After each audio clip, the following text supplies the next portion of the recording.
Então, gente, eu vou retomar de onde a gente parou na semana passada, né? Eu vou falar sobre o histórico da lógica. Então, a lógica, ela é um tema que ela vem desde a antiguidade. Então, assim, desde a Grécia Antiga. Então, como que começou tudo isso, né? Começou lá da época de Sócrates. Sócrates foi o primeiro grande filósofo a tratar de lógica. Ele criou o método socrático, que ele é basicamente baseado nessa ideia de perguntar, né? Da pergunta. Depois veio Platão, que era discípulo de Sócrates, né? Só a gente vê que pelo tempo eles são quase que contemporâneos. Ele criou o método da dialética e Aristóteles, que vem em seguida, foi o que criou a lógica dedutiva, que é basicamente a base de tudo que a gente usa hoje em dia de lógica, é através da lógica dedutiva de Aristóteles. Finalmente veio Euclides, que trouxe o elemento das provas matemáticas usando lógica, provar teoremas, essas coisas. No século XIX e o século XX vieram o Gregor Cantor, que ele criou a teoria de conjuntos. Isso é até curioso pensar que conjuntos ele é do século XVIII, porque se vocês forem parar para pensar, a matemática que a gente aprende no ensino médio, ela não é necessariamente, como eu posso dizer, ela não é necessariamente cronológica. Tem muita coisa que a gente vê que apareceu depois, antes e depois, né? Por exemplo, vou dar um exemplo aqui bem prático para vocês. Vocês já ouviram falar sobre limites, né? Limites, integral, derivada. Sim ou não? Você já ouviu falar disso? Sim. Pois é. O curioso é que a derivada ela apareceu antes do limite, apesar de a gente estudar limite antes, né? Porque a derivada, se vocês forem ver um pouco sobre história, ela surgiu com o Newton. Newton ele é muito famoso. Assim, por que o Newton ele é muito, muito famoso? Porque ele desenvolveu toda aquela teoria física, mas ele só conseguiu desenvolver toda aquela teoria da física, da mecânica, porque ele tinha conhecimento de derivadas. E a partir do conhecimento de derivadas, ele conseguiu bolar todas aquelas equações. Então a gente aprende limite antes de derivada, só que cronologicamente a derivada apareceu antes do limite. E a mesma coisa conjunto. A teoria de conjuntos que a gente conhece hoje, com conjunto dos números inteiros, números naturais, números reais, surgiu lá no século XIX, com Cantor. Outro personagem importante foi o Russell, Bertrand Russell, o Gilbert, David Gilbert. Esse cara aqui, ele produziu muitas coisas, entre outras, provas automáticas de teoremas, que é a base de vários sistemas de IA que a gente tem hoje. E, finalmente, o Gödel. Esse cara aqui, ele foi um dos caras que destruíram assim, um dos pilares da matemática. Por quê?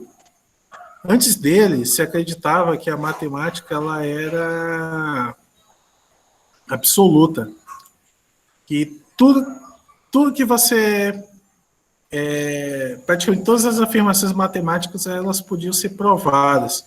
Só que o que acontecia muito era o seguinte: quando iam, isso até pouco sobre lógica. Quando você vai demonstrar um teorema, primeiro assim, pergunto para vocês. Eu digo para vocês alguma afirmação, tipo a soma dos quadrados dos catetos é igual ao quadrado da hipotenusa. Pergunto para vocês, abre o meu microfone. Qual o jeito que vocês acham que seria mais fácil de provar que isso é verdade? Ou melhor, vou trocar o teorema de Pitágoras por uma coisa mais simples. O zero é elemento neutro da soma e ele é único. Pergunto para vocês, qual é o jeito mais fácil de provar que o zero é único e que ele é o elemento neutro, que o elemento neutro da soma é o zero e que ele é único? Professor, eu acho que somando, né, não? Somando. Colocando ele, Como? tipo, colocando ele, fazendo o exemplo. Fazendo exemplo. Próximo. Vamos lá, gente. Pode, é brainstorm mesmo. Não tenho medo Calculadora. de. Como? Calculadora. Calcula tudo. Bom, esse calcular tudo, existe uma técnica de prova matemática que é a indução matemática. Que é mais ou menos assim, tu vai provando para x1, para x2, até que tu consegue chegar no xn, que seria provar para todos. Só que, se tu for para pensar, provar tudo, é meio complicado, porque você teria que provar para todos os elementos de um determinado conjunto, determinadas situações. Então, essa não é a forma mais fácil. Estou perguntando para vocês qual a forma que, na cabeça de vocês, vocês acham que seria mais fácil, mais prático para provar. São duas coisas. O zero ele é único e ele é o elemento neutro da soma. Vou até ir para vou abrir o Jamboard para ficar mais fácil de. Talvez usando a tabela verdade, não? Tabela verdade. Mas se for usar uma tabela verdade, quais seriam as proposições? E outra coisa, aqui tem um probleminha de usar a tabela verdade, e seria o seguinte: você teria que ter, com a lógica que vocês sabem até agora, vocês não têm como provar isso com tabela verdade. Por quê? Porque você precisaria ter vários operadores de generalização. E as proposições que a gente tem, elas não trabalham com valores que são generalizados. Por exemplo, todo número natural, existe um número natural. A gente sabe, zero é número natural. Então vamos lá, vou escrever aqui, vou compartilhar a tela do Jamboard. A prova é a seguinte. E professor, e se colocar, acho que tipo, definindo regra, então um teorema, não é? Ou tipo, mas... demonstrando como chegou nesse teorema também. Certo, demonstrando. É uma boa. Mas como que você demonstra? A resposta é essa. Você vai ter que demonstrar. Surge uma outra pergunta que é: como demonstrar? Usando argumentos. Beleza. Qual seria o argumento para esse caso aqui? Ó? Como provar que o zero é elemento neutro da soma e que ele é único? Substitui os valores pelo zero, professor? Substituir os valores pelo zero? Me esclareça melhor. Tu pode acessar aqui o quadro do Jamboard? Eu vou tentar. É que eu baixei ele agora. Tenta aí, risca aí para a gente fazer esse... E professor, não daria para provar através de uma fórmula? Por exemplo, coloca tipo x mais zero é igual a x. Aí dá para falar que toda vez que, independente do que x seja, somado com zero sempre vai dar o mesmo valor. Dá para provar sim, só que para fazer desse jeito aí, ele é um pouquinho mais complicado do que parece. Porque a tua ideia seria mais ou menos isso aqui, né? Deixa eu ver se eu entendi. Vai fazer aqui um x mais zero, né? Isso aqui é igual a x. Qual o código da sala do Jamboard? É mais fácil eu compartilhar contigo. Manda o teu e-mail aí no chat. O institucional, claro. Na verdade, se tu for pelo Classroom, tu consegue acessar ele. Tá em quadro. Vou tentar. Beleza.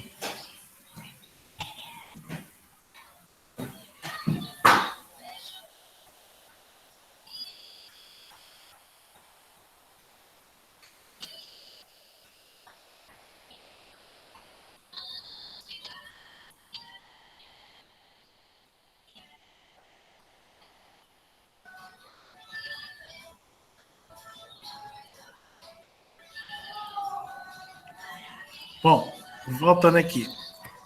Somar x com qualquer valor.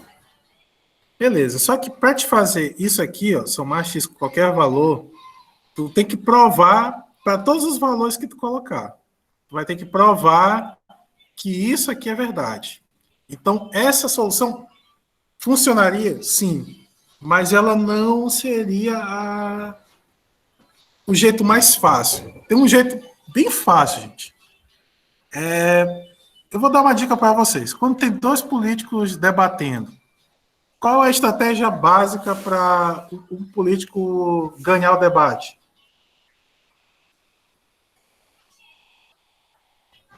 Legal o que está acontecendo. Tipo, o cara Tenta firmou- provar que o outro está errado. Exatamente. Provar que o outro está errado.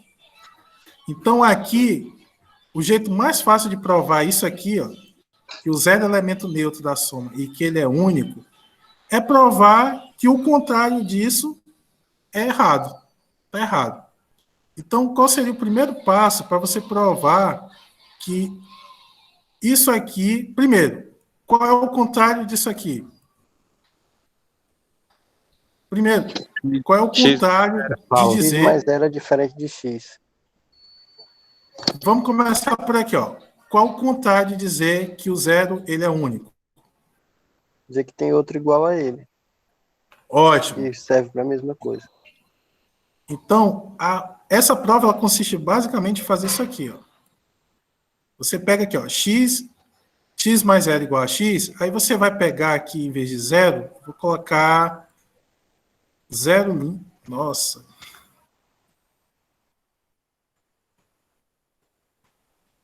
Acho que vai para o texto mesmo, escrever aqui é meio ruim. Você faria assim, ó, zero linha mais zero é igual ao quê? Zero linha. Zero linha. Só que zero linha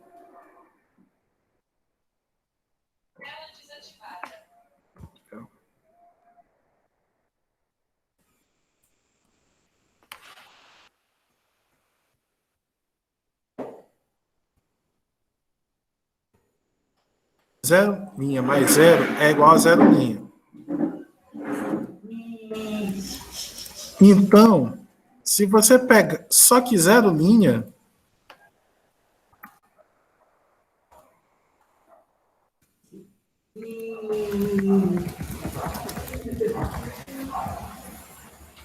só que zero linha é elemento neutro. Isso implica em quê? Zero linha é elemento neutro. Qual é a implicação disso? Que zero também é elemento neutro. Mais ainda do que isso. Tá correto. Zero Mas... linha é igual a zero. Exatamente. Exatamente. A implicação disso é que zero linha é igual a zero. Só que aí a gente chega numa contradição, né? Qual é a contradição que chegou aqui? Alguém para me acusar essa contradição? Existe outro valor Zero que é... não é único. Ele Não não é é... único. Exatamente. Então você provou isso aqui, ó. Se eu pegar desse jeito aqui, ó, proposição 1, P1, aqui, P2,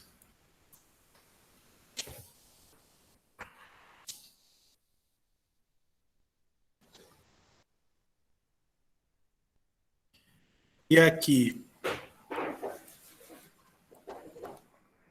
a conclusão,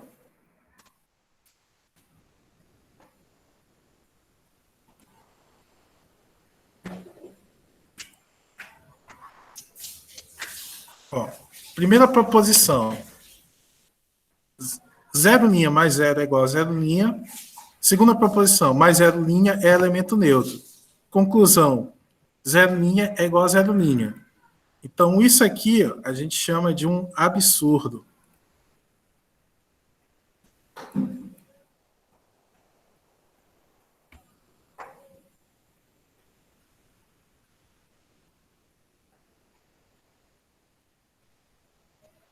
Isso aqui é um absurdo, gente. Por que é um absurdo? Porque você Professor, está com... Oi.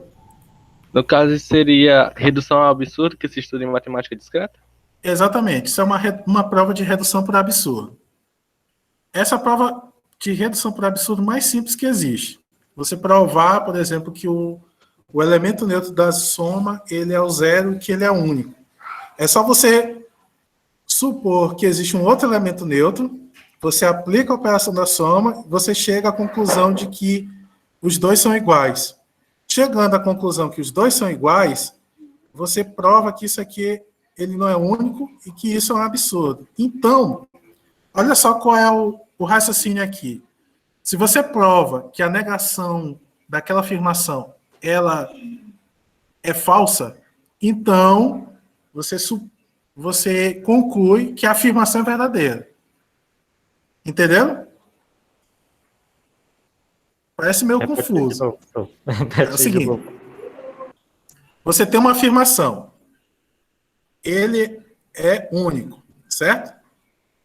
Se você conseguir provar que a negação disso ela é algo absurdo, ou seja, ela é algo errado, por assim dizer, que é isso aqui, quando eu parto do pressuposto que o zero não é único, que o elemento neutro não é único, ele chega em um absurdo que ele é igual a ele mesmo. Então você pressupõe que a negação disso é verdade. Entendeu? Então, ó, negar isso aqui, ó, zero linha, é diferente de zero, você está negando isso aqui, só que isso aqui é a negação disso. Então, logo, a negação da negação é a verdade. É como se você pensasse da seguinte forma. Se tu pega um número negativo, -1, e multiplica ele por -1, qual é o resultado? Dá 1 positivo, não é? Se você fizer a negação em cima da negação, você tem uma verdade.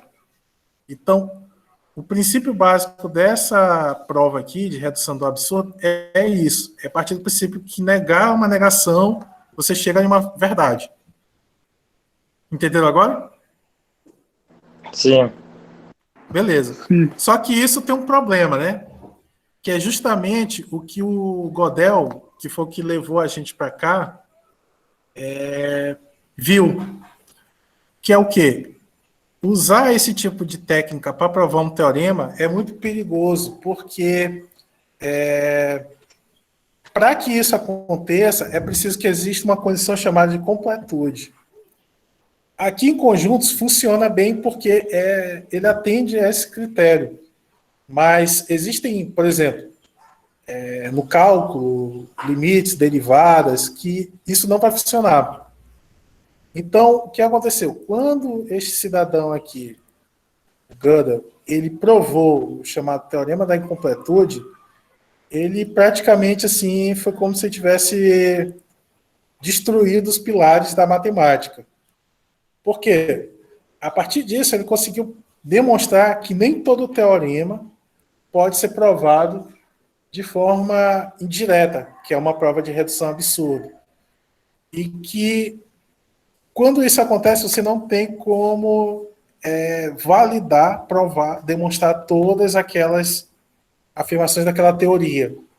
Então, ela fica mais, como é que eu posso dizer, frágil. E isso foi um grande passo para, apesar de parecer algo negativo, mas foi algo muito importante, porque a matemática pôde se desenvolver de uma forma diferente. Saiu muito daquela visão quase que dogmática de que a matemática ela é absoluta. Então, passando por isso, a gente chega na lógica e a computação. Aqui a gente tem dois personagens muito importantes, que é o Church e o Alan Turing. O Alonzo Church, ele é americano, se eu não me engano, e o Turing, ele é inglês. Era, né? Todos os dois já morreram. Bom, o Church, ele é chamado o pai das linguagens de programação, ele é o idealizador de uma técnica chamada cálculo lambda, que ela é basicamente uma linguagem para você expressar comandos para uma máquina, certo? O Alan Turing ele é considerado o pai da computação. Ele definiu o primeiro modelo de computação, que é a máquina universal de Turing. O que seria isso, tá? Esse modelo de computação, a máquina de Turing. Vocês assistiram aquele filme Jogo da Imitação? Já. Beleza. Qual era o grande lance daquela máquina lá que ele construiu? Qual era a grande sacada daquela máquina? Decifrar a mensagem. Beleza. Mas não era só decifrar as mensagens. Porque os alemães, inclusive, eles tinham lá uma máquina para decifrar as mensagens. Sabe qual foi o grande lance dessa máquina dele? É que ela conseguia interpretar qualquer linguagem e mais. Porque assim, quando você construiu uma máquina para interpretar uma linguagem, quebrar um código, você tinha que construir a máquina para isso. Exemplo, uma calculadora. Ela dava para ser reprogramada, né, professor? Exatamente. A máquina O pulo do gato daquela máquina que ele... Acho que no filme não fica tão claro assim, tá? Mas na vida real, o pulo do gato foi porque ela era programável. Ele conseguia... Mas no filme até mostra, eles mexendo lá nos cabos, e aí ele, tipo, cria um novo padrão de leitura da máquina. Então, ele estava ensaiando uma máquina programável ali, que você conseguia alterar a codificação dela sem ter que refazer o hardware. Porque antes de se desenvolver essa teoria, né, um computador que fosse capaz de interpretar uma linguagem, os computadores eles eram que nem, por exemplo, uma calculadora dessas que vocês compram em qualquer loja, ela só consegue fazer operações básicas. Você não consegue programar ela, por exemplo, para calcular uma exponencial. Estou falando daquelas calculadoras bem simples, tá? Não estou falando de calculadora científica. Numa calculadora, já, por exemplo, científica, você já consegue até colocar, tem umas que você consegue até escrever algoritmo nela. Então, esse foi o grande lance da máquina de Turing. E a lógica é a computação, né? A lógica da computação é vista como uma linguagem artificial. Isso quer dizer o quê? Ela é uma forma de comunicação, só que ela tem uma gramática que é uma gramática artificial, é uma gramática que você planejou para aceitar um determinado... como é que eu posso dizer? Determinado tipo de construções, de sentenças. Então, ela tem símbolos próprios, como esses exemplos aqui. Ela tem uma sintaxe e uma semântica clara, que elas são distintas, são bem definidas. Ela é universal, precisa e dedicada ao objetivo e equipada com regras para decidir a validade e a afirmação. Quando vocês fizerem uma disciplina chamada Linguagens Formais e Autômatos, vocês vão aprender com detalhes como criar uma linguagem artificial. Por que a lógica proposicional ela é considerada uma linguagem formal, no caso, uma linguagem artificial? Por que essas características aqui que eu mencionei, elas são desejáveis? Basicamente, para eliminar essas duas coisinhas aqui, ó, ambiguidades e paradoxos. Alguém saberia me dizer o que é uma ambiguidade? Eu achei que quando uma afirmação ela fica com dois tipos de interpretações e a gente não consegue definir qual é o verdadeiro. Exatamente. Ela tem ambiguidade, ela dá o famoso duplo sentido, né? Então, por exemplo, aqui, o Pedro foi ao médico e ficou doente. Essa frase, ela está ambígua. Por quê, né? Porque ela está passando aí a ideia de casualidade ou não? Porque esse I pode significar que ele foi para o médico e ficou doente porque foi ao médico. Ou ela pode simplesmente significar que Pedro foi ao médico e ele ficou doente por um outro motivo. Então, isso aqui esse I ele está causando uma ambiguidade. Se eu quisesse tirar essa ambiguidade, eu deveria colocar algo como assim: Pedro foi ao médico, vírgula, e, portanto, ficou doente. Aí, nesse caso, eu estaria associando o fato dele ficar doente a ele ter ido ao médico. Ou então, poderia usar um outro termo, por exemplo, Pedro foi ao médico e ficou doente porque pegou chuva. E aí sim, você está desassociando o fato de ele ter ficado doente com o fato de ter ido ao médico. Um outro exemplo aqui. O Pedro está em casa, ou Rita está em casa. E a Ana está feliz. Aí surge esse segundo ponto, um paradoxo. Alguém saberia me dizer o que é um paradoxo?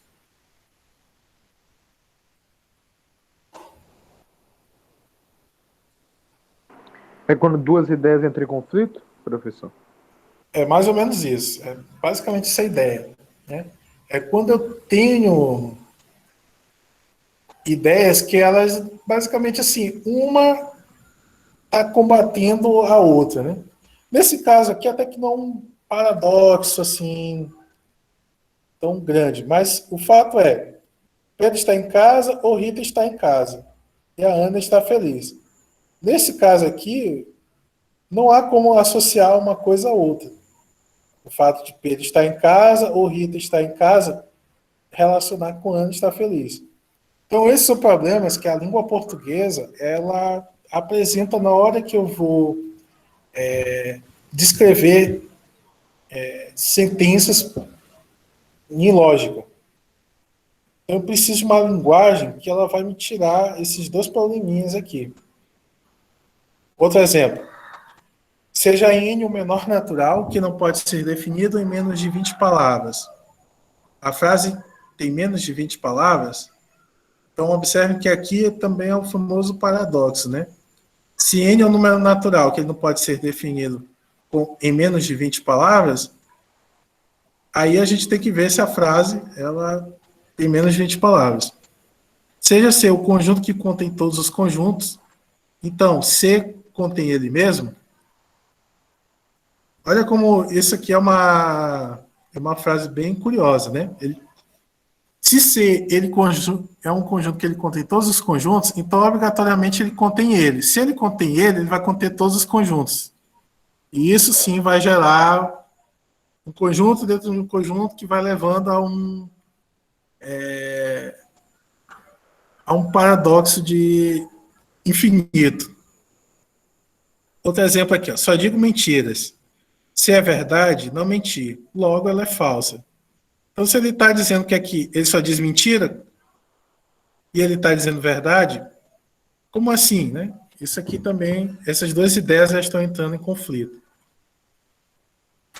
Então, o objetivo da lógica não é comunicar, e sim estruturar o pensamento. Língua portuguesa, inglês, francês, chinês, eles são linguagens naturais, que a gente chama. Essas linguagens elas têm como objetivo comunicar, estabelecer uma comunicação entre duas ou mais pessoas. No caso da lógica, a lógica ela não tem esse compromisso de se comunicar, e sim estruturar o pensamento. Por isso a gente tem um processo dedutivo, que ele organiza a forma de pensar e ele permite conclusões concisas acerca de proposições. Exemplo, se uma afirmação A decorre de outra B, não pode B ser verdade sem que A seja verdade.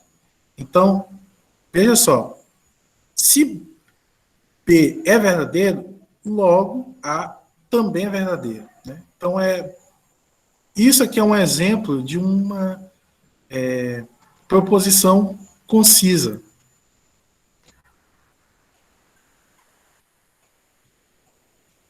O processo dedutivo também ele permite que a gente tenha a capacidade de mostrar se uma teoria ela é falsa ou não. Então, aqui, ó, se uma teoria econômica diz que a inflação é consequência de uma baixa taxa de desemprego, e se observada simultaneamente baixa inflação e baixo desemprego, então a teoria ela tem que ser revista. Observe, né? Ele está dizendo que inflação é consequência de baixa taxa de desemprego. Se aparecem as duas coisas, significa que tem algo errado. E isso a gente consegue perceber graças ao processo dedutivo. Ele permite também obter provas e teoremas. No caso, o que é um teorema? Ele é um objeto matemático irrefutável, estabelece que um dado fato é verdade, né? Um teorema, gente, ele é a expressão do que é mais... É como se fosse uma verdade inquestionável. Mas por que ela é questionável? Porque você tem como provar aquela verdade.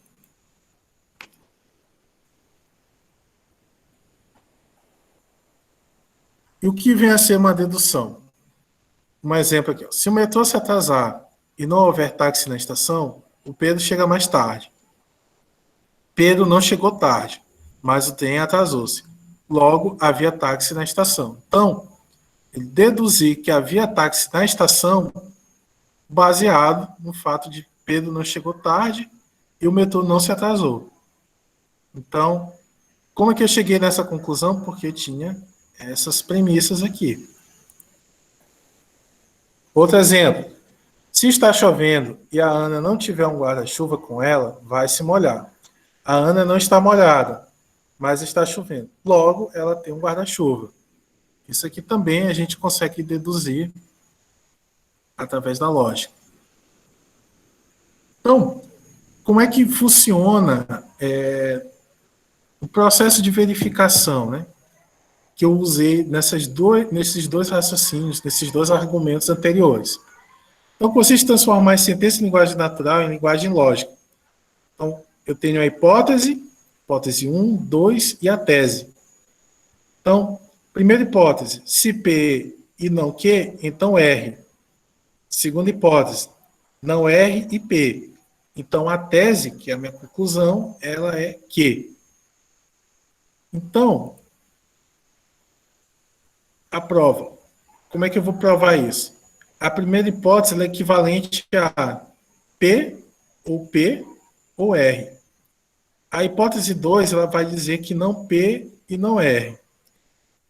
Então, a gente utiliza um processo que eu vou até mostrar mais na frente da disciplina, que é o cálculo proposicional. A gente consegue derivar isso aqui e transformar, reduzir isso aqui de tal forma e vai aparecer um Q. Mas, rapidamente aqui, a gente consegue ver que a gente elimina aqui um P com P e um R com R, e o que sobra é o quê? Lógica aplicada à computação. A lógica aplicada à computação ela vai oferecer ferramentas que podem ser aplicadas diretamente na computação. Como, por exemplo, equipamentos, sistemas, programas. A lógica ela é tão importante, gente, que toda essa parte de microeletrônica, ela é toda baseada em lógica, no conceito chamado portas lógicas. Então, todo o hardware que a gente tem, dentro dele, os circuitos eles são feitos de tal forma a reproduzir operadores lógicos. E dessa forma, você consegue fazer coisas como, por exemplo, operações aritméticas só usando portas lógicas, por exemplo. Então, ó, regras para o raciocínio formal sobre propriedades de termos de linguagem, raciocínio formal que pode ser executado de forma mecânica e automática. Aí eu tenho aqui as aplicações, além dessa dos circuitos lógicos, a gente tem a inteligência artificial, principalmente a parte da IA simbólica, da inteligência artificial simbólica, a teoria da complexidade, é você verificar sistemas, problemas que podem ser resolvidos computacionalmente ou não, e verificação de programas. Então, aqui um exemplo na inteligência artificial. Você desenvolve métodos ou dispositivos computacionais para simular o pensamento humano. Então, tem alguns ramos, como, por exemplo, computação inspirada em fenômenos naturais, processamento de linguagem natural, robótica, a teoria da complexidade. Por exemplo, você descobrir problemas NP completo. O que são esses problemas? São problemas que existe uma classe de problemas que, à medida que você vai aumentando a quantidade de dados, ele vai ficando impossível de ser resolvido. Alguns exemplos desses aqui, a gente tem um que a gente chama de caixeiro viajante, que é mais ou menos assim: o cidadão ele tem um caminhão que vende várias coisas, ele tem que traçar uma rota que ele vai passar por todas as cidades, de modo que o custo dele, o lucro, alguma variável, ela vai ser a maior possível. Então, esse problema, à medida que a quantidade de cidades aumenta, ele vai ficando impossível de ser resolvido.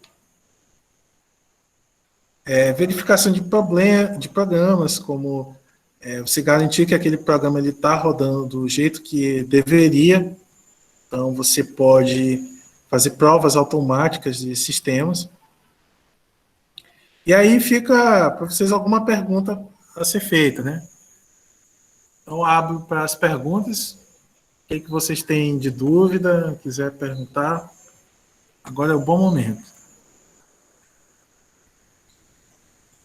Professor, no caso de quando a gente vai fazer uma simplificação que você disse, né, de um conjunto de afirmações, a gente faz daquele jeito, tipo assim, separando uma afirmação por afirmação e vai completando a tabela verdade?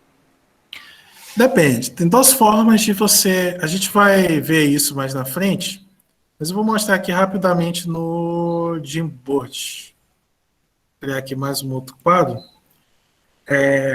Tem duas formas de você provar um raciocínio desse, tá? A primeira forma é usando o cálculo proposicional. Esse cálculo proposicional, vamos supor que você faz assim, P, vou botar esse um V, mas não é exatamente um V, o quê? E R implica em S. Você pode provar isso aqui de duas formas. Não, vou botar assim, S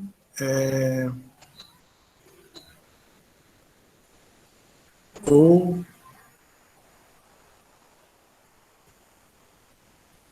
A.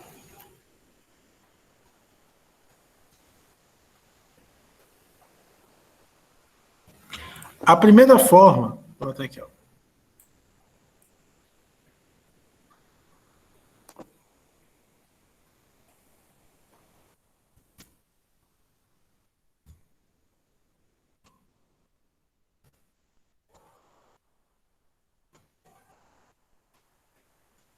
E a segunda forma é usar o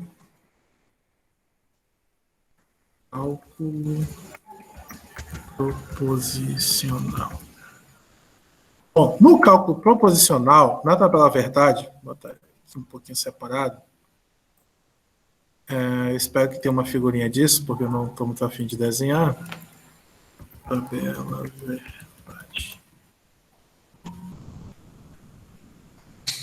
Vou mostrar um exemplo desse aqui.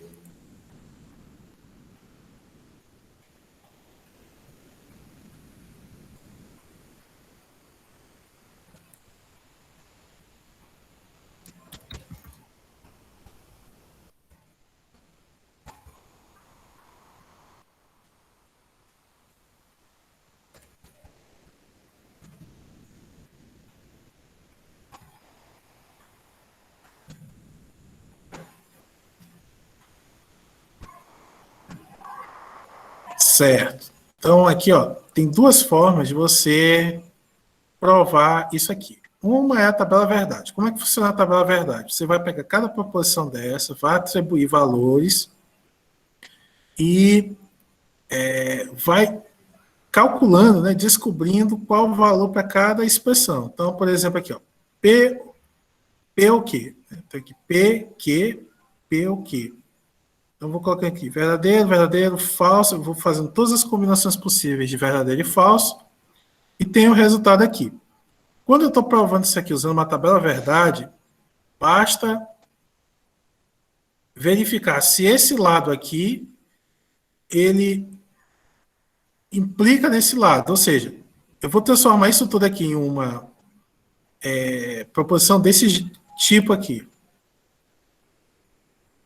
Conseguem entender? Entendi. Como Então, se tipo assim, esse ele vai- lado todinho, ele vira um P. isso. E esse lado todinho aqui, ele vira um Q. No final, para saber se isso aqui é verdade, basta checar se isso aqui deu tudo verdadeiro. Se der tudo verdadeiro, é porque isso aqui é uma tautologia. É um teorema, uma verdade. No cálculo proposicional, aqui está meio... Mas assim, você vai transformando isso aqui em operações básicas, até que você vai chegar, vai reduzir isso aqui a um símbolo de verdadeiro. Deixa eu ver se eu acho um exemplo melhor desse cálculo proposicional, que esse aqui não ficou muito legal. Talvez tenha um aqui melhorzinho. O negócio aqui... Tá, eu acho que esse aqui vai ajudar, gente. Pronto, beleza, é isso aqui mesmo. Eu vou aumentar até aqui, para ver se vocês enxergam melhor.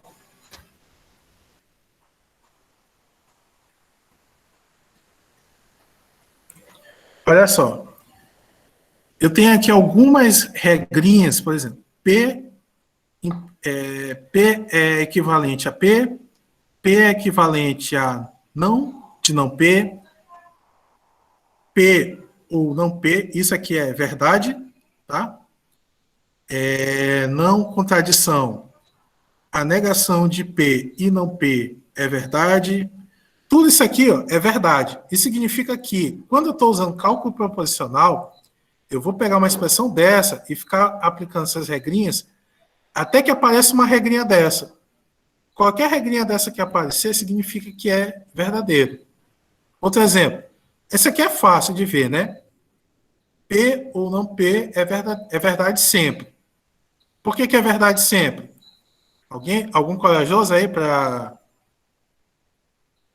dizer por quê?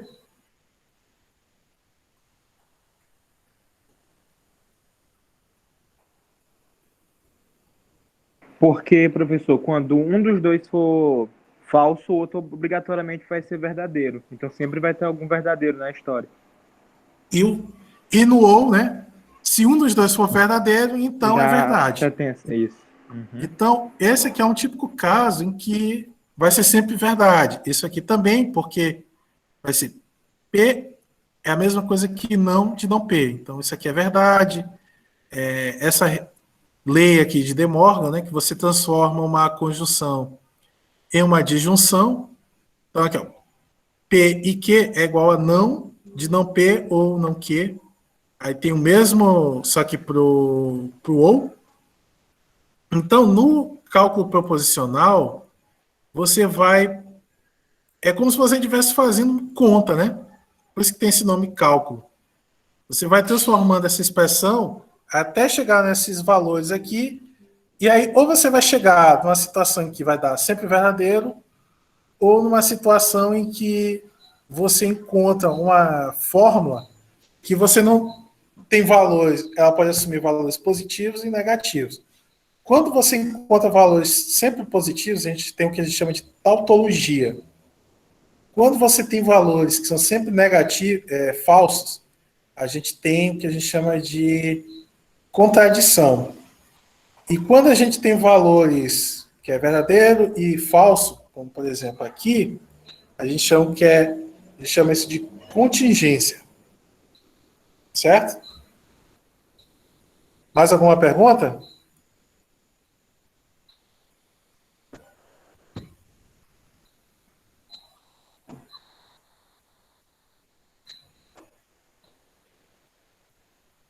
Bom, como eu estou vendo que não tem mais nenhuma pergunta, então declaro encerrada essa aula de hoje. Eu vou colocá-la no... já tem a tarefa lá do Classcraft, tá? A tarefa é bem simples, vocês vão assistir o vídeo no YouTube, vocês vão marcar o vídeo, aí como é que vocês vão ter o feedback? Eu vou lá olhar o vídeo no YouTube, ver se vocês marcaram, e aí eu vou atribuindo para vocês a missão concluída. E aí a missão para o time, né? Como vai ser o líder do time que vai colocar lá, aí eu vou pontuar para todos os membros daquele time. Entendido? Tá ok, professor. Ok, professor. São comentários. Opa, pode falar, Felipe. São esse lá comentário. Né, a marcação. Importância. Tu pode repetir porque tá meio ruim o áudio, tá meio travando. Se não der, se teu áudio tiver muito... Ele tava perguntando se a marcação que o senhor falou é comentar no vídeo. Vocês nunca viram um vídeo quando tem lá a minutagem e um comentário? Eu quero que vocês coloquem a minutagem com um link. É só vocês procurarem lá timestamp e YouTube. Vocês vão achar... É fácil de fazer, não é uma coisa difícil, não. Quem conseguir primeiro, eu explico pro resto, viu? Oi? Pronto, melhor acordo. Quem entender primeiro, explica para geral. Exatamente. Isso daí você... professor, essa marcação aí é igual aquelas playlists de música, assim, tipo de 1 hora, aí tem a marcação, na hora que clica já vai direto pra música, né? Exatamente, Matheus. Exatamente. É isso que é para vocês fazerem. Pronto, Matheus sabe como é que faz. Galera, quem é o líder do time Bacon? Pronto, isso aí vocês resolvem entre vocês, certo? Assim, vão ter vários tipos de tarefa. Eu vou botar até competição aí de um contra o outro, para ver aí quem que sai melhor. Professor? Oi? A resposta é para colocar na aba de discussão, é isso? Tá onde? Tá falando? Do vídeo? Do Crashcraft. Isso, é a resposta. Colocar na aba de Não, discussão. a resposta, a tarefa que vocês vão colocar, vai ser lá no YouTube. Aí quando eu olhar lá que a tarefa foi feita, eu mesmo vou marcar lá no Crashcraft que vocês concluíram o objetivo. Aí vocês podem usar a ferramenta para discutir entre vocês, entendeu? Isso aí é de boa para fazer. Mas não precisa colocar lá que vocês... como é que eu posso dizer? Que vocês colocaram a marcação em tal tempo. Tá? No Classcraft não, coloca no YouTube. Ok. Mais alguma dúvida? E aí, professor, nesse mural aqui que tem umas coisinhas que valem 1 ponto, que até hoje para responder, Aí esse 1 ponto vai para onde? Esse 1 ponto ele fica aqui no Classe 1. Ah, tá. E no Google Agenda tem um negócio que já para quinta-feira é data de entrega já, É alguma dessas tarefas. Deixa eu até ver qual é a tarefa. Tirar uma foto com o celular que está no seu bolso, pedir uma pizza pelo iFood. É de manual essa daí, mano. É de algoritmos, cara. É de algoritmo essa aí. Ah, tá. Ah, tá, eu me confundi aqui, professor, porque eu achei que era cada turma tinha... O que tem é para vocês entregarem hoje. Não, nem é da turma de vocês. Deixa eu olhar aqui da turma de vocês. E professor, essa que era para entregar hoje, ela valia ponto? Vale 1 ponto. Esse 1 ponto, gente, é 0,1. É só para vocês participarem, para dar um incentivo, tá? Inclusive, teve acho que foi James, ele colocar lá como resposta, não como comentário. Porque senão não tem como eu atribuir nota para ele.